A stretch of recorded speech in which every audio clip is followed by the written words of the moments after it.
जी हाँ दोस्तों, एक लेटर आप लोग देख पा रहे हैं यहाँ पर को जो कौशल रोजगार निगम को लिखा गया है। जी हाँ, कौशल रोजगार निगम के पास भेजा गया है 27/12/2023 की डेट में। दोस्तों ये लेटर, इस पर जो मुख्य पॉइंट है दोस्तों, इसमें आप लोगों को दिखाने का जो वो ये है कि कौशल रोजगार निगम किस तरह से काम करता है। ये जो लास्ट की 4 लाइनें हैं इसमें आप लोगों को पता चलेगा, और विभाग किस तरह से काम करते हैं आप लोग देख पाएंगे। बता दें दोस्तों आप लोगों को, जो पैडी सीजन के लिए एएलएम लगाए गए थे उत्तर हरियाणा बिजली वितरण निगम के द्वारा कौशल रोजगार निगम से जो मांग की थी, तो दोस्तों 220 एएलएम मांगे गए थे। भाई भाई हमें जो है पैडी सीजन यानी कि धान के सीजन के लिए 220 एएलएम दे दीजिए, क्योंकि उस समय थोड़ा सा बर्डन होता है सप्लाई पर, खेतों की सप्लाई पर ज़्यादातर। ठीक है, तो दोस्तों बता दें आप लोगों को, उस समय, जी हाँ उस समय कौशल रोजगार निगम ने 220 में से मात्र 192 एएलएम ही उपलब्ध करवाए। 192 ही एएलएम उपलब्ध करवा पाए, यानी कि जो 28 एएलएम थे वो कौशल रोजगार निगम उस समय जब को उत्तर हरियाणा बिजली वितरण निगम को जरूरत थी उपलब्ध ही नहीं करवा पाया। तो कमाल की बात तो ये है कि जितनी जरूरत थी उतने कर्मचारी यहाँ पर नहीं दे पाया कौशल रोजगार निगम। अब यहाँ पर क्या होता है दोस्तों, देखिए बताया गया है, हालांकि अब इन 220 एएलएम की भी नौकरी जाने वाली है। ये लेटर विड्रॉल जो है लेटर है, भाई अब इनका काम नहीं रहा तो इनका कॉन्ट्रैक्ट आगे नहीं बढ़ेगा। कब से नहीं बढ़ेगा? 3/1/2024 यानी कि नए साल पर, अगला महीना जैसे स्टार्ट होगा तो 3 तारीख को इनका कॉन्ट्रैक्ट समाप्त होने जा रहा है। तो इन साथियों के लिए बड़ी दुखद खबर कह सकते हैं, भाई नए साल पर इनका जो है रोजगार छिन जाएगा। दूसरा जो पॉइंट हम सबसे पहले जो आप लोगों को बता रहे थे, इसमें काम करने का तरीका देखिए आप लोग कैसे देख पाएंगे, इसको कमेंट बॉक्स में जरूर बताइएगा अपने विचार।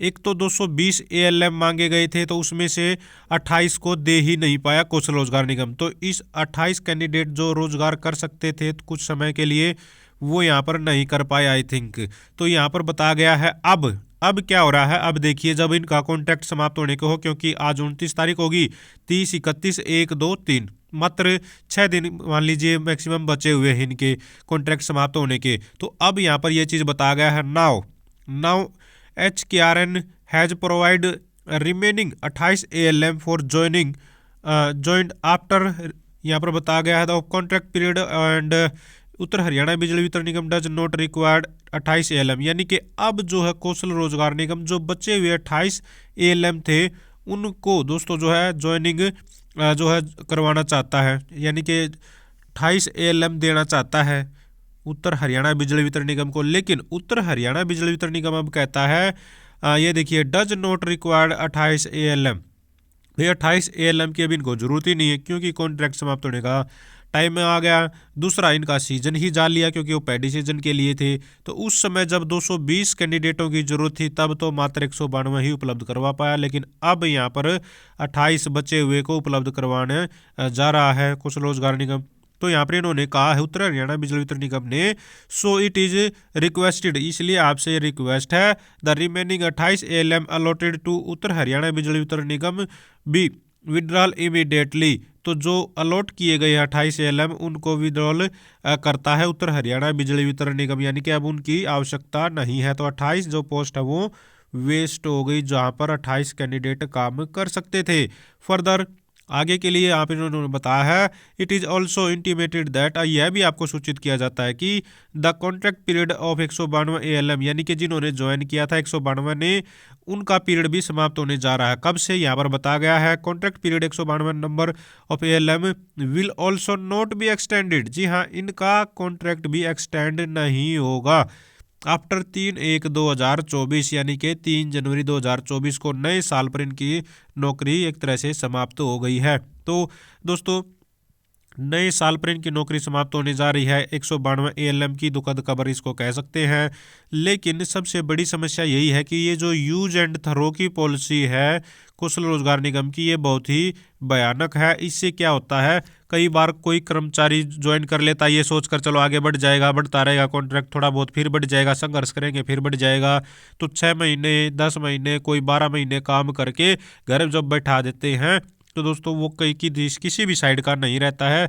बहुत बार जो अपना वो काम कर रहा होता है तब तक वो अपना काम भी छोड़ चुका होता है और दूसरी तरफ से वो नौकरी भी जा चुकी होती है। तो इस तरह से बहुत सारे कर्मचारी के साथ हो चुका है। तो ये जो पॉलिसी है कौशल रोजगार निगम को थोड़ा सा इसमें सुधार करना चाहिए। हरियाणा सरकार को भी इसको देखना चाहिए भाई जो कॉन्ट्रैक्ट पीरियड है वो कम से कम उसमें मतलब कंप्लीट 1 साल का तो मिनिमम से मिनिमम होना ही चाहिए। एएलएम जैसी पोस्ट हो चाहे कोई भी पोस्ट है 1 साल मिनिमम होना चाहिए, क्योंकि बहुत सारी पोस्ट ऐसी भी आती हैं जैसे कि अब मंडियों में आए थे चौकीदारों की, किसी की 2 महीने की ज्वाइनिंग लेटर जारी कर दिए, किसी के 20 दिन के ज्वाइनिंग लेटर जारी कर दिए। तो इस तरह के जो ज्वाइनिंग लेटर है इनका कोई औचित्य नहीं बनता। इससे क्या है डिस्टर्ब होता है किसी भी कैंडिडेट का वो काम जो वो पहले से कर रहा है। 20 दिन की 30 दिन की नौकरी भी जो कौशल रोजगार निगम दे देता है, ये बहुत ही खतरनाक कह सकते हैं। तो इस तरह की नौकरी के बारे में और इस तरह की कार्यप्रणाली के बारे में क्या विचार आपके कौशल रोजगार निगम के बारे में, तो जरूर बताइएगा कमेंट बॉक्स में। दोस्तों इन साथियों के लिए दुखद खबर है, अगर ये संघर्ष करेंगे तो शायद आने वाले समय में नेक्स्ट टाइम में जब पैडी सीजन आएगा तो हो सकता है कि भाई ठीक है इन्हीं में से चुनेंगे। लेकिन इस तरह की कोई भी पॉलिसी नहीं है कौशल रोजगार निगम के पास कि वो पुराने कर्मचारी को ऐसे के ऐसे दोबारा से बुला लेगा पैडी सीजन नेक्स्ट आने पर। तो वो तो नए में से ही सिलेक्ट करेगा जो भी मेरिट लिस्ट में जिस तरह से ऊपर होगा। तो दोस्तों ये लेटर था, आप लोगों तक पहुंचानी थी, खबर थी, जानकारी होनी चाहिए किस तरह से काम चल रहा है। तो आप भी चाहते हैं हरियाणा में एजुकेशन से रिलेटेड आउटसोर्सिंग कच्चे क्रम से जुड़ी खबरें समय पर पाना, तो चैनल को जरूर सब्सक्राइब करें, वीडियो को लाइक करें, दोस्तों के साथ शेयर करें। Thank you very much.